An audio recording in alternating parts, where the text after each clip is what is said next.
யாழ்ப்பாணம் கொக்குவில் குளப்பட்டி சந்தியில் வைத்து கடந்த 21ஆம் தேதி வியாழக்கிழமை இரவு 11:30 அளவில் மோட்டார் சைக்கிளில் பயணம் செய்த யாழ் பல்கலைக்கழகத்தில் கல்வி கற்ற மாணவர்களான 24 வயதுடைய விஜயகுமார் சுலக்ஷன் மற்றும் 23 வயதான நடராசா கஜன் ஆகியோர் போலீசாரால் சுட்டுக் கொல்லப்பட்டனர்.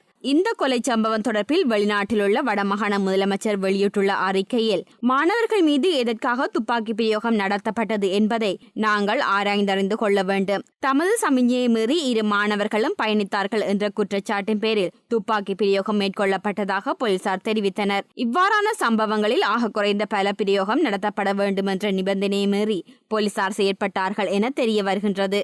இது தொடர்பாக நீதவான் ஆராய்ந்து அறிக்கை சமர்ப்பிப்பார் எனவும், இவ்வாறான செயல்கள் எதிர்காலத்தில் நடைபெறாது பார்த்துக் கொள்வது தமது கடமை எனவும் வடமாகாண முதலமைச்சர் தெரிவித்துள்ளார். அத்துடன் உணர்ச்சிகளுக்கு ஊக்கமளிப்பதால் ஏற்படும் பின்விளைவுகளை மனதில் நிறுத்தி நடவடிக்கைகளில் ஈடுபட வேண்டும் எனவும் வடமாகாண முதலமைச்சர் CV விக்னேஸ்வரன் தனது அறிக்கையில் கேட்டுக் கொண்டுள்ளார்.